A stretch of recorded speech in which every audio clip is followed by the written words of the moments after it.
Makikita nyo po sa program, Removing Excess Baggage. Sabi ko, bakit po kaya itong naging title ko? Siguro dahil nag-i-impake po ako, dahil malapit na po akong umuwi. But anyway, ang atin pong text ay matatagpuan po sa Joshua. Actually, chapters 23 to 24 po ito kung ating susumahin. Pero nilagay ko po Joshua chapter 24 verses 1 to 15. If you remember po in Genesis chapter 12, 1 to 2, nangusap po ang Diyos kay Abram. Ang sabi, "Now the Lord said to Abram, go from your country and from your relatives and from your father's house to the land which I will show you. And I will make you into a great nation, and I will bless you and make your name great, and you shall be a blessing." Sa Genesis chapter 12, makikita po natin na ang Diyos po nangusap po siya kay Abram na isa pong sumasamba sa mga Diyos-Diyosan. Siya po ay taga-Ur of the Chaldeans. At ang sabi niya, nagkaroon ng promise. Ang promise po niya kay Abraham, sabi niya, iwanan mo ang iyong bayan. Iwanan mo ang iyong pamilya. Sa makatawid bagay, iwanan mo ang nakagawian mo, iwanan mo lahat-lahat at sumunod ka sa akin.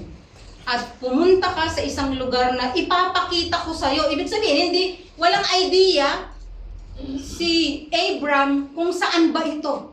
Basta't ang mahalaga rito ay tinawag niya po si Abram at sinabi niya, umalis ka sa lugar na ito at ikaw ay dadalhin ko sa isang lugar kung saan kita pagpapalain. Siguro po, hindi ko po alam ang nararamdaman ni Abram nung time na yon, pero siya po ay hindi mananampalataya. Pero bagamat hindi siya mananampalataya, ang sabi po ng Bible, sumunod siya. Sumunod siya doon po sa pangako ng Diyos sa kanya. At ang sabi niya sa verse 2, I will make you into a great nation. Ibig sabihin, sa lahi mo, sa binhi mo, pagpapalain ko, magmumultiply. No? Yun yung kanyang pangako eh. I will bless you and make your name great. Pero hindi po nagtatapos doon. Sabi niya, and you will be a blessing. Ibig sabihin, i-bless kita, pero hindi magtatapos doon. Kaya kita i-bless upang ikaw ay maging blessing. Okay? Yun po ang sinabi ng Diyos. So the Lord God promised Abraham land. Pero hindi po ito na-fulfill nung panahon ni Abraham. It didn't happen in the time of Abraham. Di po ba? Hindi po nangyari. Hindi niya nakita nasan yung lupang pangako.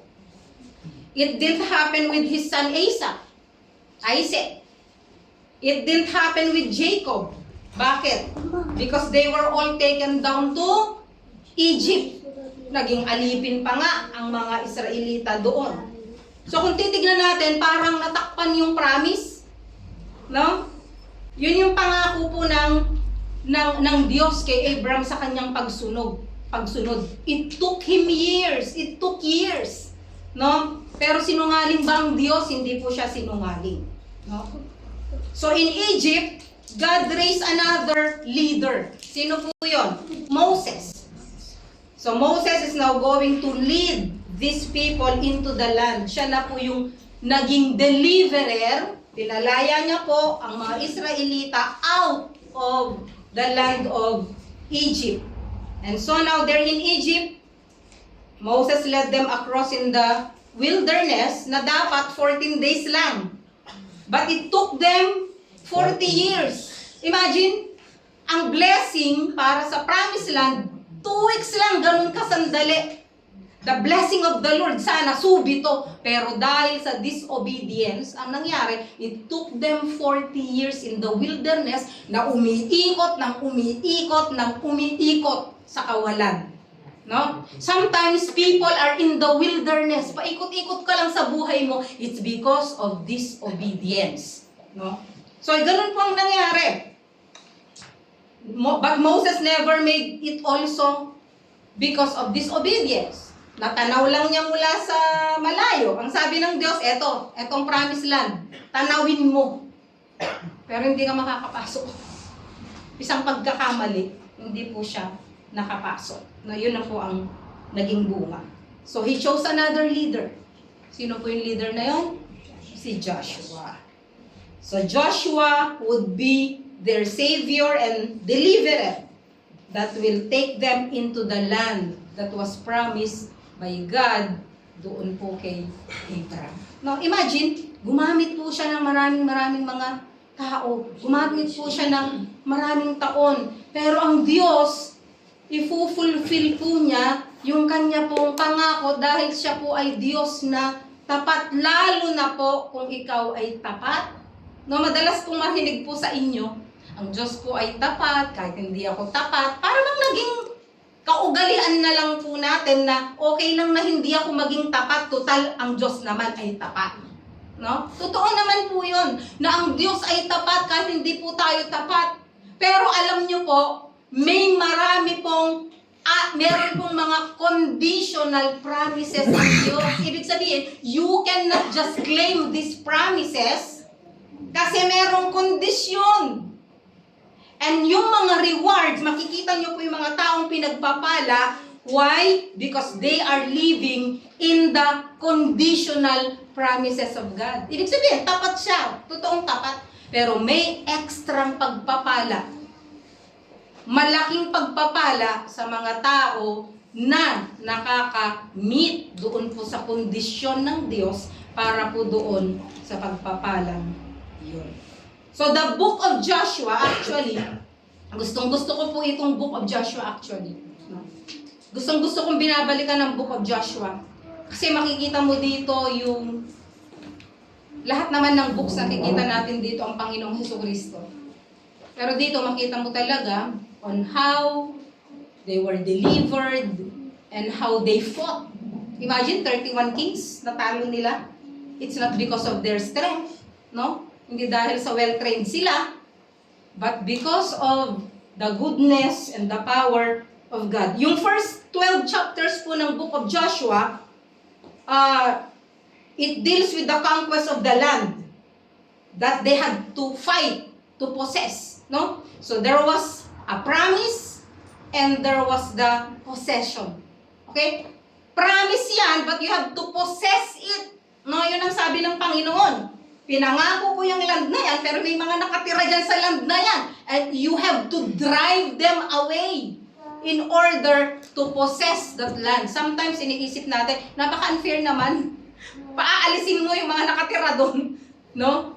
Pero kasi yun ay ipinangako na ng Diyos noon pa. No? And then from 13 to 22, makikita natin ng mga tao na i-experience na nila yung land distribution. Meron na silang inheritance. Kung titignan po natin sa chapters 13 to 22, eto na yung, tribe ni eto yung tribe mo. Kasi nga, lahat sila ay nag-work. No? At ipinangako sa kanilang lupain, so binigyan ang bawat isang tribe ng kanya-kanyang lupain. Except sa mga Levita. Wala po silang land. Sila po ay meron lang isang lugar sa isang tribe. Okay? So, halimbawa, yung tribe na yung mga Levites, yung iba sa kanila nandun sa tribe ni Reuben, yung iba nandun sa tribe ni kung kaninong tribe nandun sila, no? Why? Because God is their inheritance. Okay? Yun ang nasa Old Testament. And actually, lahat po ng nasa Old Testament, meron lahat po yan meaning pagdating po sa New Testament. And then, dito po sa chapters 23 and 24, sa chapter 23, pinapakita dito, sabi niya, Joshua's farewell address. No? Siya po ay magpapaalam. Sabi dito, now it came about after many days, when the Lord had given rest to Israel from all their enemies on every side, and Joshua was old, advanced in years. So dahil po sa obedience po ng mga Israelita, they had rest, they experienced rest. Na walang magulo, walang nanggulo, namuhay sila ng payapa. No? At ngayon, sabi ng Bible, matanda na si Joshua. Okay? Alam natin na he was a fighter. They conquered yung first, di ba? Jericho at ang lahat na conquer nila. Tumanda na po siya. Na-accomplish na niya yung pinapagawa ng Panginoon. Ayun, to conquer the land. And to distribute the lands doon po sa mga tribes. Kung kanino man, sino man ang may-ari. So pinatawag niya ngayon yung mga elders, pinatawag niya sabi niya, Joshua called for all Israel. It's like this, parang ganito. Tinawag niya po lahat ng tao, especially yung mga elders, mga leaders, heads, judges, officers, and said to them, I am old. Matanda na ako, advanced in years, and you have seen all that the Lord your God has done to all these nations because of you, for the Lord your God is He who has been fighting for you. No? See, I have apportioned to you these nations which remain as an inheritance for your tribes, with all the nations which I have cut off from the Jordan, even to the great sea, toward the setting of the sun. Sabihin, mula east and west. Lahat yan, no? Ibinigay ko, no? Ibinigay ng Diyos sa kanila. The Lord your God, He will thrust them out from before you and drive them from before you, and you will possess their land, just as the Lord your God promised you. So sinabi niya po ito na you will possess because it was a promise from God. Be very firm then to keep and do all that is written in the book of the law of Moses, so that you may not turn aside from it to the right and to the left. Napakahalaga po yung pagbabasa ng salita ng Diyos para hindi ka masway to the left, to the right. Kaya nga po, ang guidance, makikita po natin ito sa salita ng Diyos. Without the Word of God, masusway ka sa left or sa right kung ano ba ang tama. Minsan kahit Kristiyano nalilito, asan bang tama? Ano bang dapat kong gawin? So you have to be firm, no? Why? Because you know that the Lord is speaking to you and you know that yung salita po ng Diyos, ito po ang tunay na nagbibigay po ng guidance. So in other words, ito pong chapter 23, no? Gusto ko pong basahin pero napakarami po nito. It is a reminder, no? A reminder for the Israelites, no? Pinapaalala po ng Diyos, no? Sa mga tao, sa mga Israelita sa pamamagitan po ni Moises. Ni Joshua. Lahat po ng ginawa ng Diyos sa kanilang mga buhay. And then, dito po sa Joshua, makikita po natin, 24, Joshua reviews Israel's history. No? Sabi niya, then Joshua gathered all the tribes of Israel to Shechem. Meron ba kayo natatandaan dun sa word na Shechem? Yung word na Shechem po kasi, o yung lugar na Shechem, dito po unang nangusap ang Diyos kay Abraham. Di po ba? And then dito ulit, ginather ulit ni Joshua ang lahat ng tribo ng Israel sa Shechem, and called for the elders of Israel and for their heads and their judges and their officers, and they presented themselves before God. So parang naulit dun sa chapter 23. Ginather niya po lahat ng Israel, ginather po niya lahat ng mga leaders, and sa verse 2, ang sabi dito, thus says the Lord, the God of Israel, from ancient times, your fathers lived beyond the river, namely Terah, the father of Abraham, and the father of Nahor, and they served other gods. Pinapakita dito na ang ninuno ninyo, sumasamba sa Diyos-Diyosan. Okay? Binasa po natin kanina sa scripture reading, so alam niya po ito. So I would like to talk about 4 things, no, dito po sa mga teksto or dun po sa nabasa po natin, no. Una, Joshua is calling them to remember. A call to remembrance. Verses 1 to 13. Remember. Napakahalaga po itong word na ito. na do not forget. Huwag kakalimutan. Siyempre, ang kabaligtaran po ng tandaan ay kalimutan. Di ba? Palagi pong inuulit ito sa Biblia. Magmula po sa Genesis hanggang sa Revelation, makikita po natin lahat ng admonition na ipapaalala ang kabutihan ng Diyos, ipapaalala kung sino ka noon, ipapaalala kung anong ginawa ng Diyos sa buhay mo. Kasi nga po ang tao madaling makalimot. Di ba? Ang daling makalimot po talaga ng tao.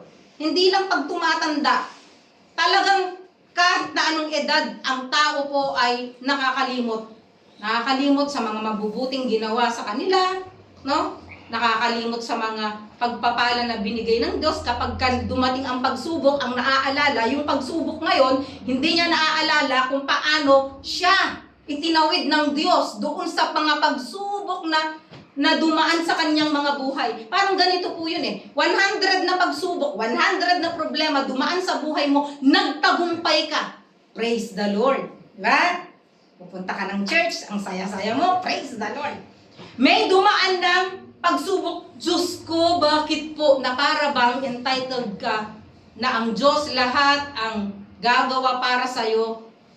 Tapos sa buhay mo, inuuna mo ang sarili mo, pero pag may problema ka, isisisi mo sa Diyos kung bakit nangyari yon sa buhay mo. So the Lord is saying through Joshua, remember, tandaan mo, no? Huwag kang makakalimot. It's a call to remember. Do not forget what God has done for you. Kaya nga dito, ipinaalala niya dito yung history. Parang church history. Hindi po tayo nag-anniversary sa November pa. Pero, nasaan tayo ngayon, it's because of the blessing of the Lord. Diba? Yun ang reason kung bakit pag anniversary, ipinapaalala eh. No? Hindi tayo after doon sa, dapat ito yung mga date, ganyan. Kaya po tayo may history, may church history, it's because nagre-review po tayo kung paano sa loob ng mga taon na yun ay pinagpala ang church. Kung nasaan tayo nag-umpisa at kung ano ang ginawa ng Diyos sa atin sa loob ng maraming taon hanggang sa makarating po tayo sa ika-10 nating anniversary. Parang anniversary message ito, ano? No. Pero ang sinasabi ko lang po, nire-review po ni Joshua ito sa mga Israelita. Alam niyo po, si Moses, di ba, bago po siya namaalam, di ba, namaalam po siya sa mga Israelita, lagi din niya sinasabi, remember, do not forget, no? Do not forget, remember. So dito, inuulit lang ni Joshua. Ang sabi niya, etong mga ginawa ng Diyos sa inyo, no? Tinawag niya ang inyong ama na si Abraham doon po sa beyond the river, sabi niya. And they serve other gods. Dati lahat tayo, sumasamba tayo sa Diyos-Diyosan. Tama? Dati, wala tayo sa Panginoon. If you are not worshiping the true God, you worship something and someone in your life. Kung wala ang Panginoong Diyos na tunay mong sinasamba, meron kang wino-worship na iba. Meron kang idols. Marami tayong mga idols sa mga buhay natin. Pero ang sabi ni Joshua, sabi niya, beyond the river. At sabi niya, and led him through all the land of Canaan, and multiplied his descendants, and gave him Isaac. And then kay Isaac nagkaroon siya ng anak, si Jacob at saka si Esau. Si Jacob na naging Israel, dito kayo nang galing, at habang kayo ay papunta sa promised land, ginabayan kayo, ipinakita dito kung paanong yung curse ng ibang tao naging blessing. You cannot curse what God has blessed. Alam niyo ba yun? You know, maraming mga tao susumpain kasi maraming nagsasabi na, sinumpa, ganyan. Alam niyo, kahit nasumpain ka kung ang Diyos nasa sayo, at ikaw ay lumalakad sa katwiran, hindi tatalab yung sumpang yan. No? In Jesus' name, I am blessed because of the Lord Jesus Christ. I am blessed and I am not cursed. No? So don't accept curses. No? Alam niyo yung curse? Anything that is negative said against you, it's a curse. Ano sinabi? Ang tamad-tamad mo naman, that's a curse already. Kaya minsan, sinasabi nyo sa mga anak nyo yun, nagiging tamad tuloy. Ang bobo-bobo mo, yung bata magiging bobo yun. No? Kasi naririnig niya everyday. Yung isang ninong namin sa kasal ni Bro Jen, meron siyang anak, no, si David. Laging sinasabi, kasi nga po maitim, laging sinasabi ng magulang na, ay, ang puti ng anak ko, ang puti, ganyan. Ngayon tuloy lumaki siya, naniniwala siyang maputi siya, pero maitim siya. Pero of course, ngayon alam na yan. So, yun po. So, ibig sabihin po, we don't curse other people, especially Christians. No? Sinabi, ay, ang tamad niyan, ay, ganito yan. It's a curse already. No? Pero alam nyo, pinapakita po dito ni Joshua na, di ba, naalala nyo po si Balaam? Di ba? He was paid to curse Israel. But you cannot curse what the Lord has already blessed. Blines po tayo ng Panginoon, tayo mga mananampalataya. At wag tayong tatanggap ng mga curse, kundi tanggapin po natin yung blessing na galing po sa Panginoon. So this is a call to remembrance, and therefore, God or Joshua needed to tell the Israelites to respond to God. Okay, ganito kayo pinagpala ng Diyos, ganitong ginawa niya. Pinaalala kung sino kayo noon at sino kayo ngayon. Yun lang po yun. Sa ating mga mananampalataya, paano po natin mailalapat ito sa ating mga buhay? Isipin po natin saan tayo nanggaling. Sino tayo noon? At ano po tayo ngayon? Kung sino tayo ngayon. What will be your response to God? Pinagpala ka, anong response mo sa Diyos? Anong response mo sa Diyos? Kapag pinagpala ka ng Diyos, anong response mo sa Kanya? Paano ka magre-response? I will just go on my way. No? Total, binibless naman ako. Or are you going to worship the Lord and give your life and offer all what you have to the Lord dahil po sa kabutihan niya sa buhay mo? Kailangan po ng response sa Diyos.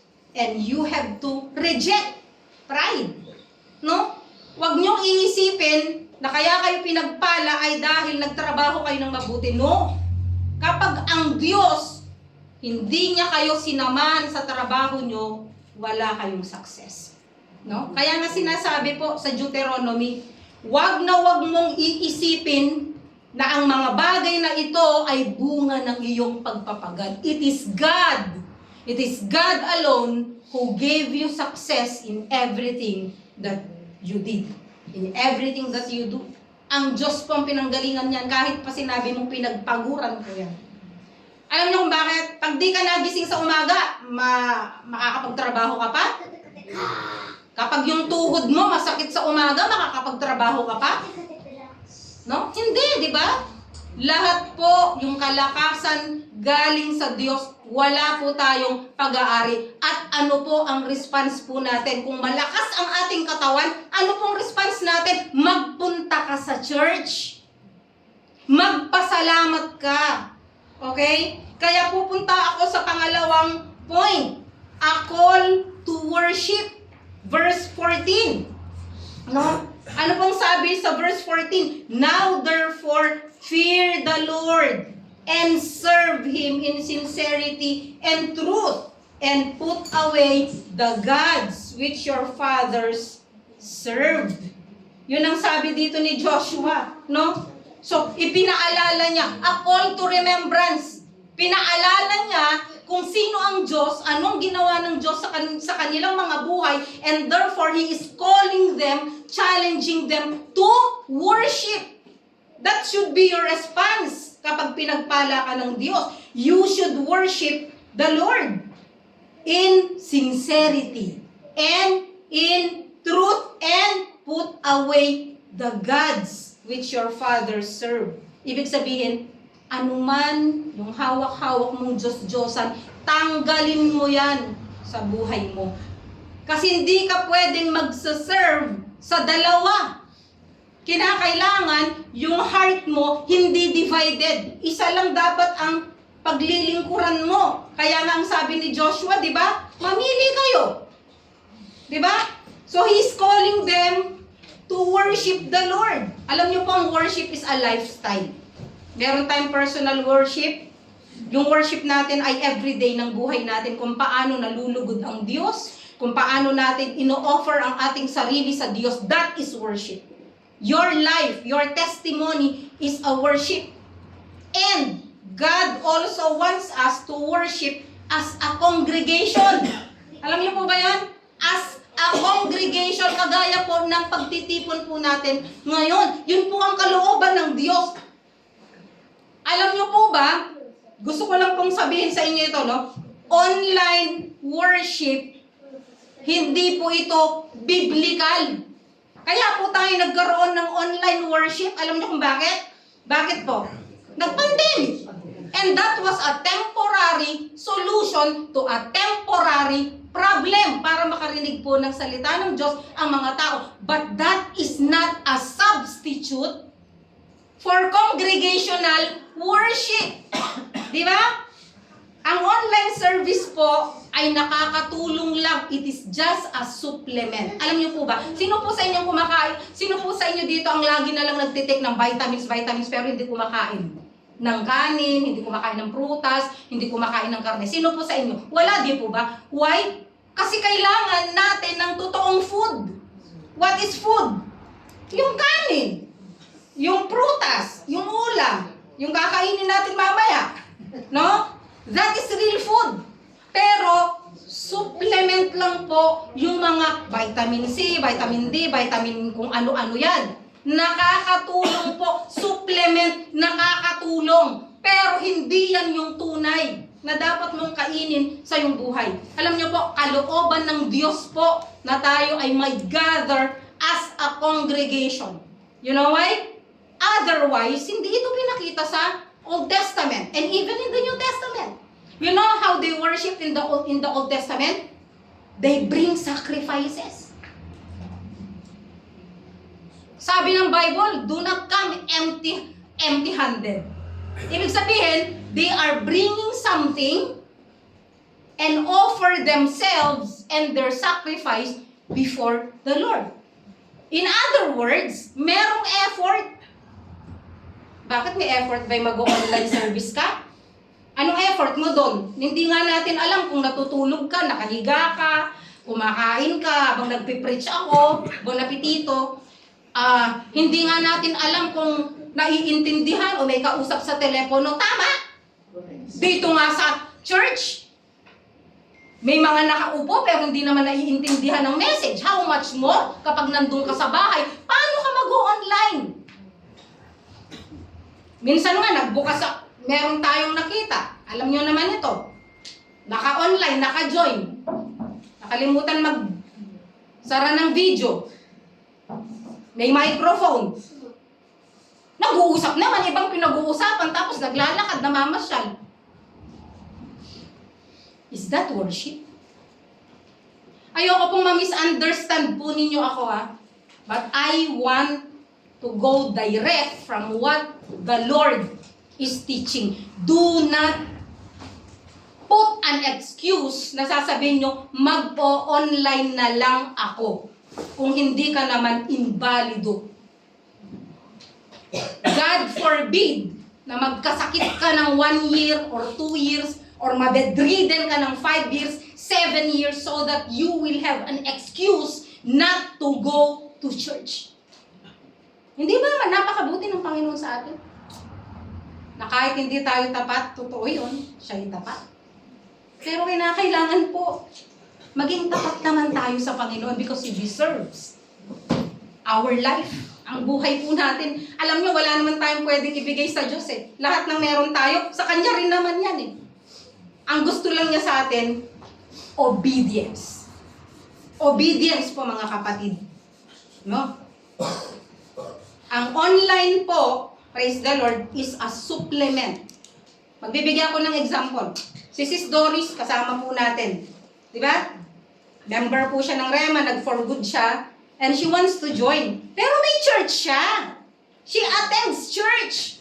Meron siyang church doon kung saan siya nag-offering, kung siya nagbibigay, kung saan siya nagsaserve, kung saan siya kumakanta, kung saan niya binibigay yung time, talent, and treasure niya. Pero nakikijoin siya online because supplement. Gusto niyang makarinig. At gusto niya na kahit malayo siya, kasama natin siya. Nag-gets niyo po ba ako? And for the new Christians, with the hope that one day, as they listen to the word, they will commit themselves to be baptized, to be a member of a local church. Yun po ang ating purpose. Yun po ang reason ba tayo nag-go online. But to commit yourselves, no? That I will go online forever. It's not God's will. Sinasabi ko na sa inyo to. Ewan ko kung ipagpipray nyo kung makabalik pa ako. But it's the word of God. You know why? Nag-rema to sa akin eh. As simple as Hebrews 10:25, nag-speak ang Lord sa akin. Before I prepared this message. Anong sinasabi ng Hebrews 10:25? Not forsaking our own assembling together, as in the habit of some. Naging habit. Alam niyo ba? Naging habit na masakit ang ulo ko, mag-online ako. It became a habit. It's not pleasing to the Lord. This is His message. Kinakailangan mag-join tayo as a congregation of believers. Pag malayo ka sa apoy, naiinitan ka ba? Hindi. Panonoorin mo sa screen yung apoy? Ang mga nakakakita ako sa Christmas, meron nagpapapicture, yung kaibigan ko nagpapicture sila family. Wala silang fireplace. Meron naka-flash na fireplace, na doon sila nagpipicture. Mainitan ka ba doon sa fireplace na yon? No! Bakit? Online, nasa screen. Not forsaking our own assembling together as in the habit of some, but anong dapat mong gawin? Encouraging one another. Do you encourage one another kapag kawala ka physically? When I see you, I am encouraged. When I don't see you, I'm not encouraged. Diba? Makita lang na nanandun ka, ang saya-saya mo. Tama? Sino po sa inyo rito na kapag nakita mo isang kapatid, ang lungkot mo, may problema ka? Ang hirap pa, naka-online ka, blinak mo ang may mga blinak-black ka dyan. Sa loob ng ilang years, walang message ang Lord. That you have to grow. You have to commit. You have to love your fellow brethren. And all the more as you see the day is drawing near. Malapit na po ang pagdating ng Panginoon, dadatnan ka niya, nandyan. Dadatnan ka niya, naka-online.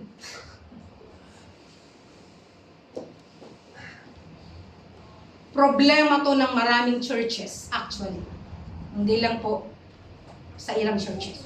Nung nausang online, nag-decrease ang attendance. Nag-decrease. Online na lahat. Kung biblical po ang online, huwag na tayong mag-rent ng lokale, makakatipid tayo. Mag-o-online ako, magpipreach na lang ako sa bahay. Doon na lang kayo sa mga bahay nyo. Wala nang offering, hindi ka na nga naman gagastos. Tama? But it's not biblical. Yung iba kasi, ay, hindi ako nakapag-offering ngayon, buti na lang kasi nag-online ako. Sinong nilamangan mo? Ang Diyos? You know what? The blessing that is intended for you, dapat, because you serve the Lord, now we withhold because of disobedience. Akala nung iba, pag nag-commit sila, lugi sila. Mali! Pag nag-commit ka, lalo kang ibe-bless ng Lord. Pag hindi ka nag-commit ng buhay mo sa Panginoon, yung blessing na para dapat sa'yo mapupunta sa iba. Mawawala yan, mawawala. No? I'm saying this based on the Word of God. Acts chapter 2, verse 41 to 42. Alam niyo, nagrema talaga sa akin ito Pero hindi ko masyadong pinapansin. Pero, ang sabi niya dito, so then those who had received His word were baptized.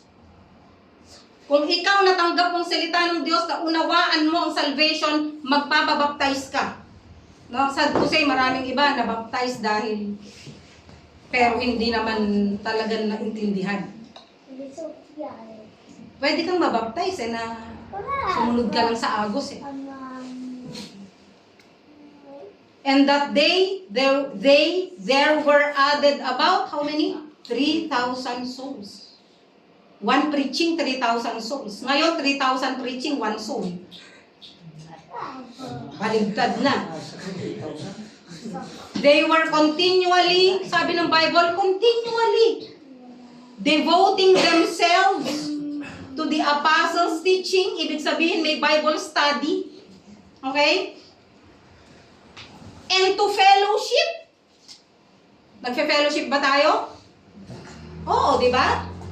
Yalala lang niya yung presensya lang ng bawat isa. That's fellowship. Diba?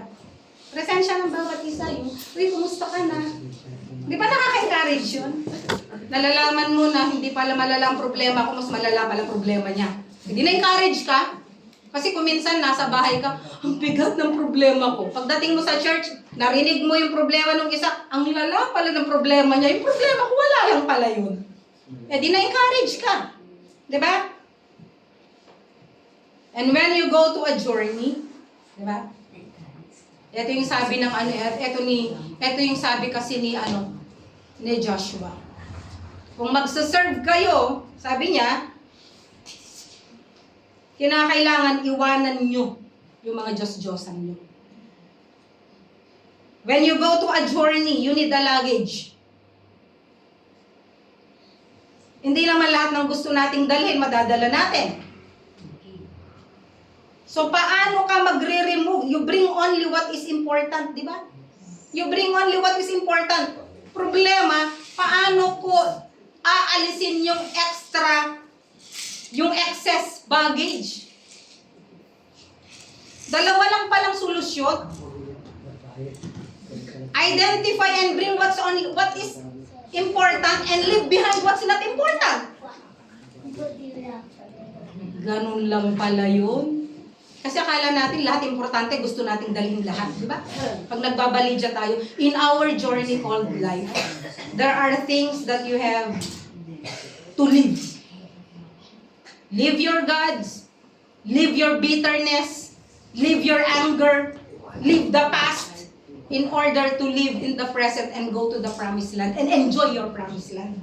Kasi hindi mo ma-enjoy yung promised land kung ang dami, alam niyo po yung mga turista, nakakita na ba kayo ng turista na na dala-dala lahat, tas meron sa taas, meron ganun.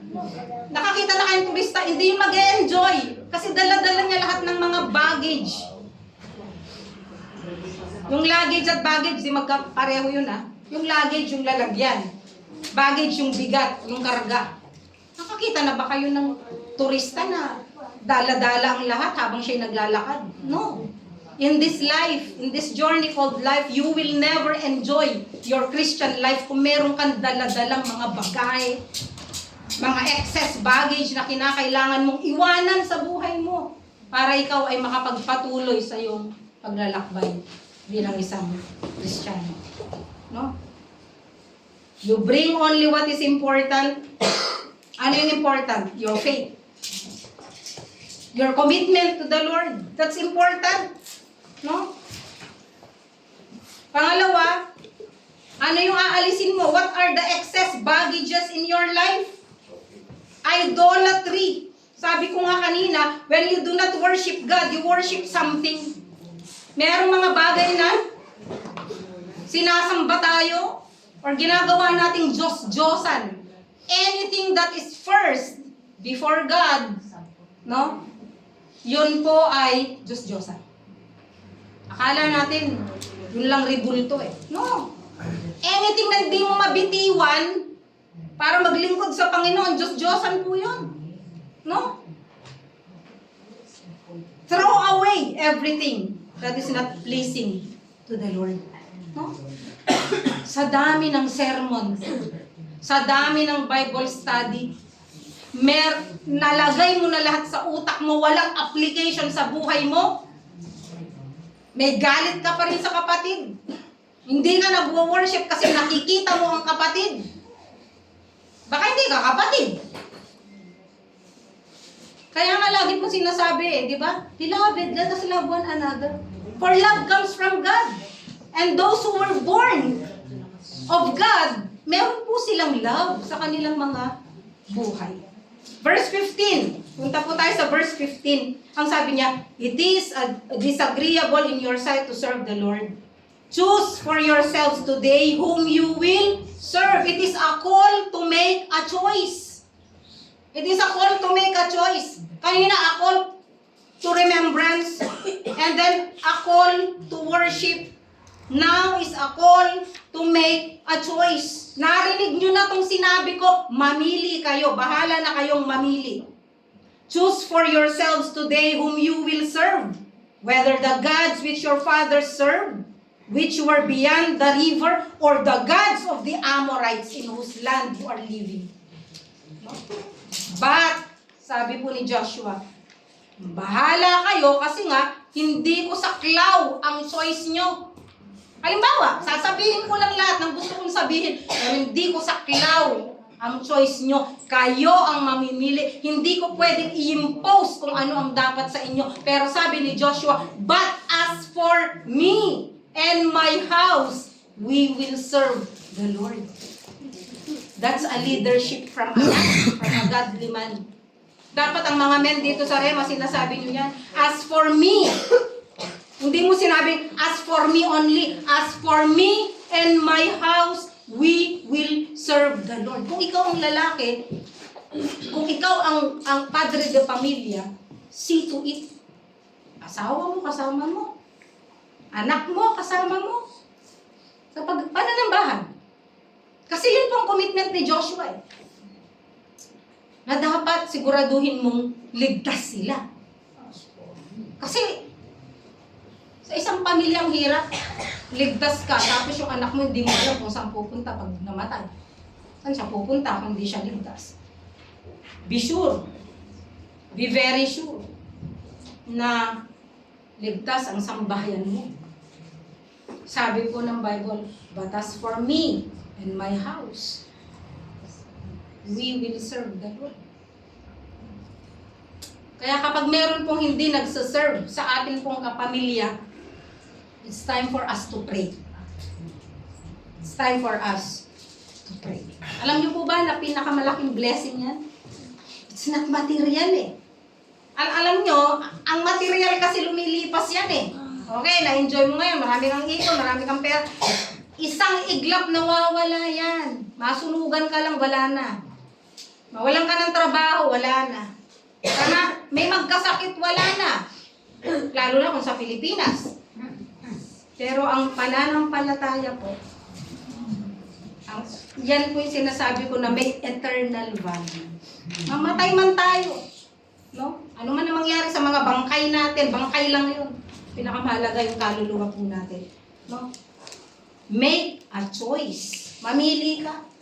And then, doon po sa verses 19 to 29, no? Ang sabi po dito, then Joshua, kasi ang sabi nila, oo, maglilingkod kami sa Diyos, no? Sabi niya sa verse 16, the people answered and said, far be it from us that we should forsake the Lord to serve other gods.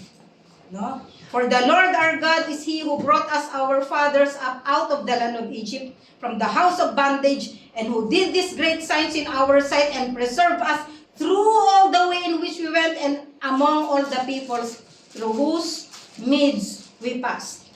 So sabi niya, we also will serve the Lord for He is our God. Diba? Nag-commit sila. And then sa verse 19, no? Actually, ito yung last point, a call to commitment. Nag-commit sila. We will serve the Lord also, for He is our God. Kasi sabi ni Joshua, as for me and my house, we will serve the Lord. Sumagot sila, kami din, magsuserve kami sa Panginoon. Pero ang sabi ni Joshua, verse 19, then Joshua said to the people, you will not be able to serve the Lord, for He is a holy God. You can only serve the Lord kung ang heart mo devoted sa Kanya. Why? Because He is a jealous God. Ang Diyos ay Diyos na mapanibuguhin. He will not forgive your transgression or your sins. If you forsake the Lord and serve foreign gods, then He will turn and do your harm and consume you after He has done good to you.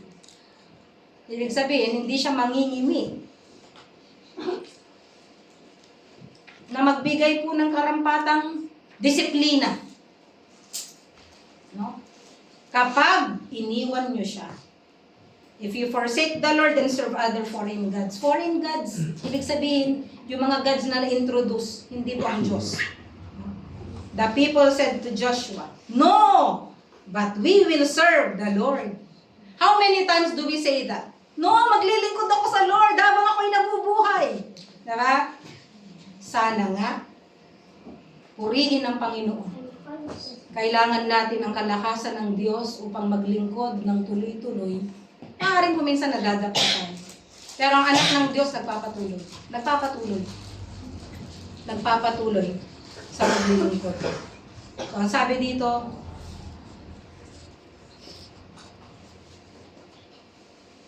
the people said to Joshua, verse 21, no, but we will serve the Lord. And Joshua said to the people, verse 22, you are witnesses against yourselves, that you have chosen for yourselves the Lord to serve Him. And they said, we are witnesses. Imagine, they made a covenant before God that they are going to serve the Lord. Pero along the way, alam naman natin, nagbabasa tayo ng Bible, di ba? Ilang beses na tayo nagbasa. Along the way, pagkatapos nito, they serve other gods. Lahat, di ba? Ano nangyari? They were exiled. No? Kagaya ng sinabi ng Panginoon, kapag tinalikuran nyo ako, etong mangyayari sa inyo. So Joshua made a covenant with the people that day and made for them a statute and an ordinance in Shechem. Shechem is a very important place. It is where the promise or the covenant of the Lord is for Abraham. And at the same time, dito po nag-iwan ng commitment ang mga Israelita to serve the Lord. And Joshua wrote these words in the book of the law of God, and he took a large stone and set it up there under the oak that was by the sanctuary of the Lord. Verse 27, Joshua said to all the people, behold, this stone shall be for a witness against us, for it has heard all the words of the Lord which he spoke to us. Thus it shall be for a witness against you, so that you do not deny your God. Then Joshua dismissed the people, each to his inheritance. At pagkatapos po nun, binawian na po siya ng buhay. No? He died 110 years old. They buried him in the territory of his inheritance in Timnath Serah. No? Sa hill country ng Ephraim. Israel served the Lord all the days of Joshua and all the days of the elders who survived Joshua and had not known all the deeds of the Lord which He had done for Israel. Talagang tumupad naman sila. Ang problema, yung susunod na generation. Anong naging problema? It's because they did not carry with them the instruction of the Lord. No? Kasi kaya napakahalaga na ipapasa mo. Yung natutunan mo, yung salita ng Diyos, yung pananampalataya mo, napakahalaga na ipapasa mo sa susunod na generation. Lahat ng mga tao dito, sabi ng Bible, they honored the Lord. Sinunod nila, no? Ang Panginoon. And they continued their journey serving the Lord, knowing and bringing what is important to them. Being in their journey, what is important, their faith. and leaving the excess baggages in their life, such as idolatry. And today, sa atin pong hymn of commitment, we can just go before the Lord. Ano po yung mga Diyos-Diyosan meron sa buhay natin? Ano yung mga dala-dala natin ng mga baggages? Ano yung mga dala-dala natin ng mabibigat sa buhay natin? Ano yung mga bagay na dapat nating isuko sa Panginoon? Isuko po natin yun ng sabay-sabay. Let's choose whom we are going to serve. And let us commit to the Lord our lives na maglingkod po tayo ang ating pong pamilya. Tayo po'y manalangin. Panginoon Diyos, marami pong salamat sa inyong pong mga salita. We thank you, Father, that you are our Father who disciplines us, but loves us. Father, we ask for your strength that we may go to this journey of life, bringing what's only important, which is our faith, and our commitment, our obedience to you. Father, I pray for this congregation of believers. Continue to bless them, Lord. At Lord, prove yourselves to them, Lord. Patotohanan niyo po ang inyong pong mga pangako. Patotohanan niyo po ang inyong pong mga salita. Na ito po ay tunay at tapat dahil kayo po na nagbigay nito ay tunay at tapat. Marami pong salamat. Ito po aming dalangin sa pangalan ni Jesus. Amen.